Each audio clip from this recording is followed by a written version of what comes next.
Okay, this is the second video and handout for the cultural speech slash essay assignment.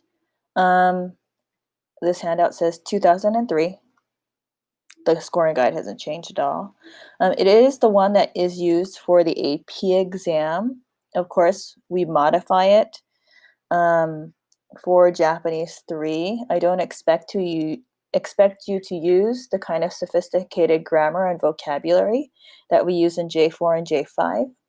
So my expectations, don't worry, when I grade this, will be for J3 level language. All right. The cultural presentation, speech slash essay, is divided into three main categories: task completion, delivery, and language use.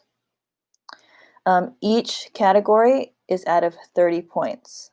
So if you get a perfect score in task completion, you get 30 out of 30. Get a perfect score in delivery, you get a 30 out of 30. If you get a perfect score in language use, you get 30 out of 30. So the whole project is worth 90 points. All right, so let's go over this. So to get a perfect score in task completion, you want to make sure that your presentation addresses all aspects of the prompt, meaning you do everything in that outline that I introduced to you earlier. You are thorough, detailed, including your explanation of view, so what you think. 私の考えとして blank blank blank と思います。It is well organized, it's coherent, there's a clear progression of ideas. Use those sentence stems that I showed you to help you stay organized. Also, cultural information is accurate and detailed.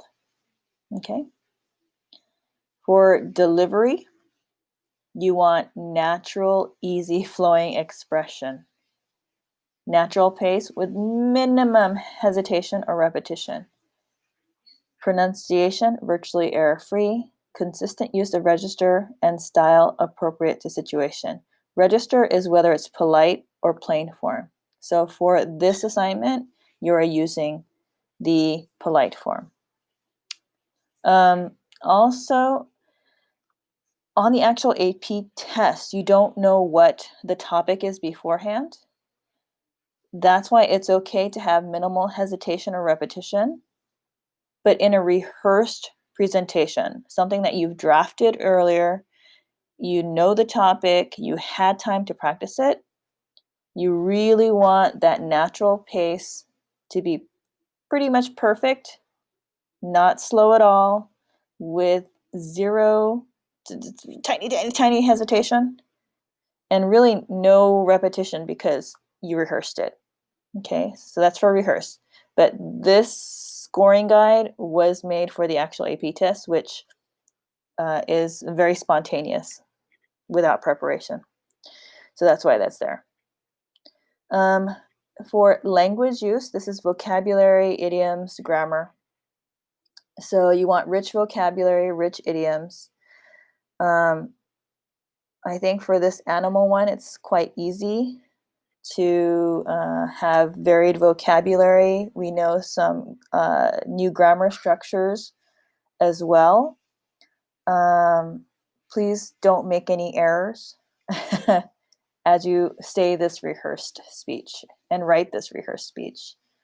Yeah, and it should be fun. I'm sure some of you will add like animal sounds as part of your speech, so it should be interesting. So a 30 out of 30, obviously an A. A 28 out of 30 is an A minus. A 26 out of 30 is a B.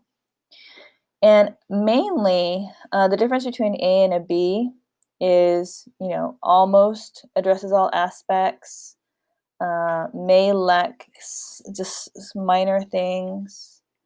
For the delivery, you may have a strange or unnatural flow, but it doesn't interfere with comprehensibility. The person listening to you can still understand you. Okay. Likewise here for the vocabulary and grammar, the language use column, appropriate but limited vocabulary. Grammar might have errors in complex structures or limited to very simple structures. The difference between a B and a C is really when these errors interfere with comprehensibility, where the listener goes, "What? I don't understand it." So that's mainly the difference between a B and a C. When the listener can't understand a portion of your speech/essay, that's when your grade really automatically drops to a C, especially for this delivery and for language use column. D, hopefully we won't go there, but just more serious errors, more frequent, and obviously very weak is like, what's going on? So hopefully we all do well on this very first endeavor in an AP style presentational or cultural presentation, essay first, speech later. And if you have any questions, just let me know.